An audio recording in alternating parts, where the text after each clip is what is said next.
Sinceramente, assim, eu já vi no Abel algumas indicações de pavimentar a saída, né? De armar o caminho para a saída e esperar por uma boa proposta.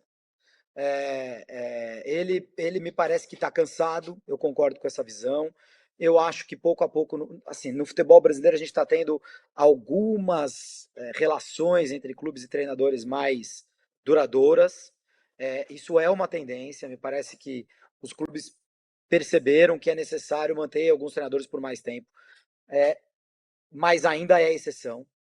E também há um cansaço natural dos dirigentes, do próprio clube, dos jogadores, etc., porque não há o hábito, né? Não tem o hábito de você ficar tanto tempo com a mesma pessoa no comando.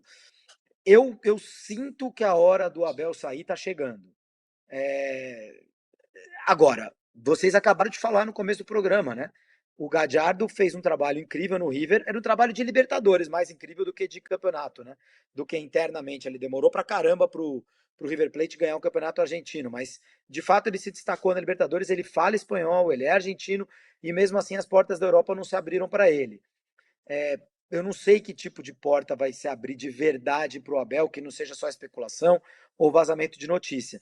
A impressão que eu tenho é que ele está esperando essa porta se abrir, que ele está esperando uma boa porta se abrir para ele ir embora do Palmeiras. E enquanto não se abrir, ele vai ficando.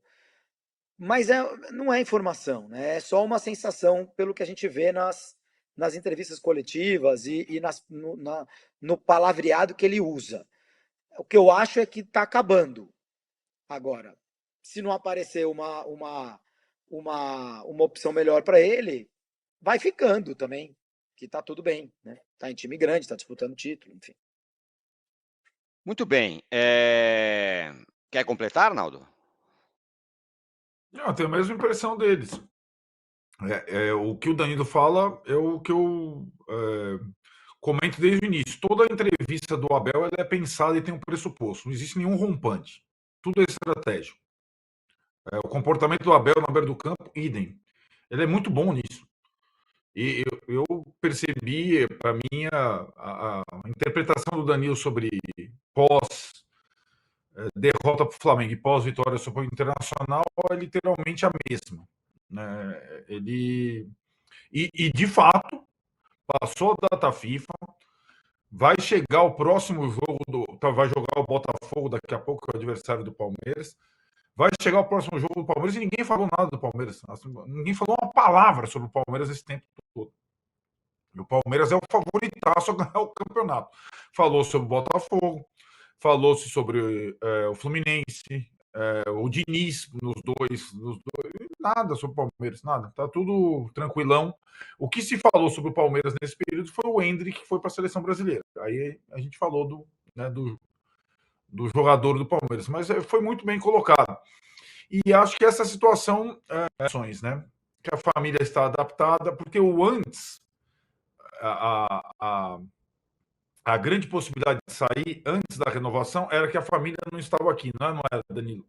A família não está aqui, eu sem minha família não vou continuar.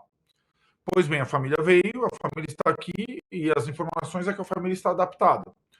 Então essa é uma questão pessoal importante pra caramba, que em tese está resolvida.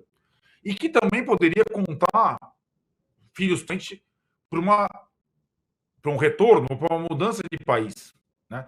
Se ele de fato leva tanto isso em consideração. Se a família está adaptada, o cara vai pensar duas vezes, ganhando bem e disputando títulos, como disse o Júlio, o cara vai pensar duas vezes antes de aceitar qualquer proposta, né? Então, eu acho que ele lida bem com isso, lida bem com a gente, ele sabe, ele lida bem ele lida muito bem com o futebol brasileiro. Ele sacou rápido os caminhos do futebol brasileiro. E o curioso é que, mesmo sem ter sido a melhor temporada dele, acho que longe disso, sem ter sido brilhante. Muito bem. Daqui a pouco tem Botafogo, Fortaleza e Botafogo. Temos as escalações dos dois times. Se já tivermos na agulha, vamos colocar na tela. O Arnaldo já cantou a bola da escalação aí, ó. PR de Plácido, Adrielson, Vitor Cuesta e Marçal, capitão. Marlon Freitas, Tietê, Eduardo. Júnior Santos, Vitor Sá, Tiquinho Soares. Você falou no seu destaque inicial, Júlio, que o Diego Costa está jogando mais do que o Tiquinho, mas é o Tiquinho que vai para o jogo. O Thiago Nunes pega o time lá do Luiz Castro, põe no campo. Vai tentar com a fórmula que, por um bom momento o brasileiro, deu certo para tentar voltar na briga, né, para o título. Que de repente, enfim, poderia ter havido algum problema também. A impressão, vocês estão me ouvindo bem, né? Porque eu estou ouvindo vocês, tá? Então tá bom. O Diego, teve um momento do campeonato, no desespero ali, quando era desespero, mas ainda estava 10 pontos na frente, que o Bruno Lage fez uma troca do Tiquinho para o Diego Costa, né? Essa troca, ela me chamou muito a atenção na época, muita gente reclamou, e foi o jogo da demissão, né? Foi o jogo do Goiás. Foi o jogo em que muita gente ficou revoltada pelo Bruno Lage tirar o atacante titular do time e colocar o reserva.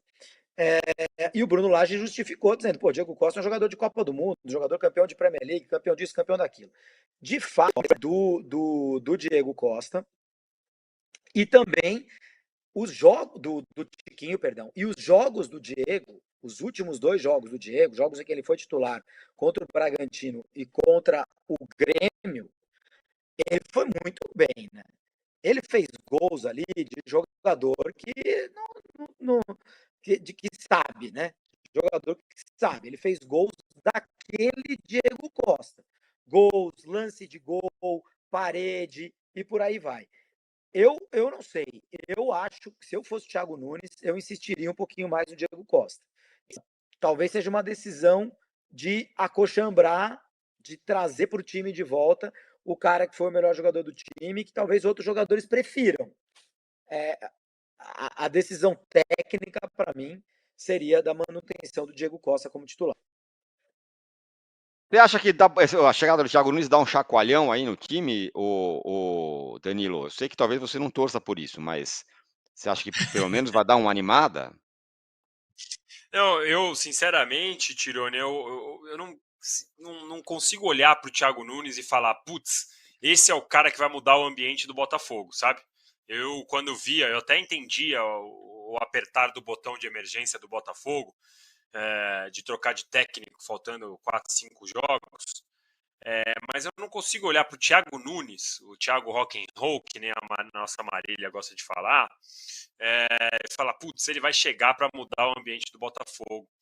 É um cara que teve um bom trabalho no Atlético Paranaense, mas lá no Peru também perdeu, né, um título na reta final. E aqui no Brasil, tirando o Atlético Paranaense, ele fez trabalhos que a gente não consegue lembrar e falar, nossa, que trabalho incrível, né?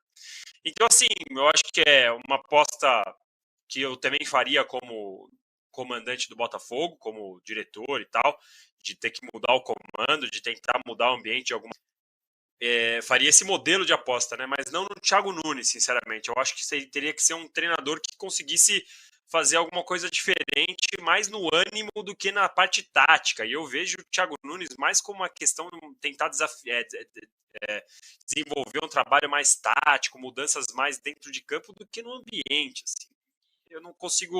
Até porque tem 4, 5 jogos, são 2 semanas agora. Ele não vai conseguir em 2 semanas fazer grandes mudanças. Então, eu teria trazido alguém para balançar um pouco mais. Agora, só para aproveitar, Tirone, não sei se já está na pauta ou não, mas eu preciso falar disso. O John Textor encomendou um estudo para mostrar o quanto o Botafogo e o Palmeiras, o Botafogo foi prejudicado e o Palmeiras foi beneficiado nesse campeonato, e que o Botafogo teria 70 pontos e o Palmeiras 49. Um estudo feito em inglês, com pontos para lá, pontos para cá, um negócio assim.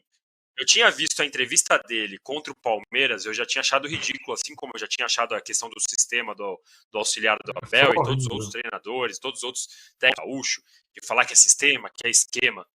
Agora, o John Textor, a gente imaginava que fosse alguma coisa melhor do que os dirigentes aqui do Brasil. Realmente, né? De fazer inveja a brasileiros, né? DVD, estudo e não sei o quê. O fato é que o Botafogo foi caindo pelas tabelas. O Botafogo demorou para se mexer na troca do técnico, trouxe o Thiago Nunes, sabe lá o que vai acontecer. Fato é que só a vitória deixa o Botafogo vivo, Arnaldo.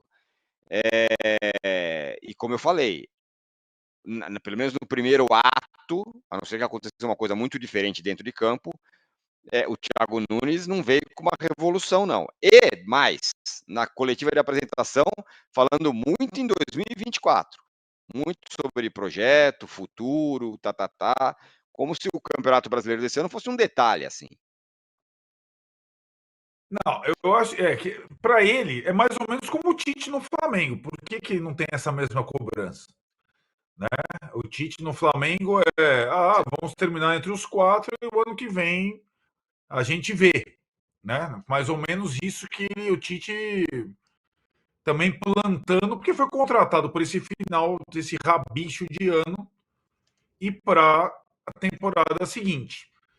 E o primeiro ato do Thiago Nunes é manter o time que vinha. É porque é curioso, né?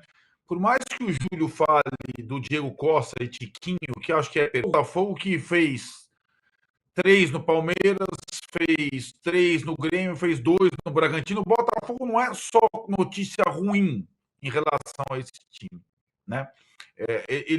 Se o Botafogo, com um treinador, conseguir uma estabilidade mínima emocional, talvez esse time seja capaz de dar alguns pontos e devolver o Botafogo ao campeonato.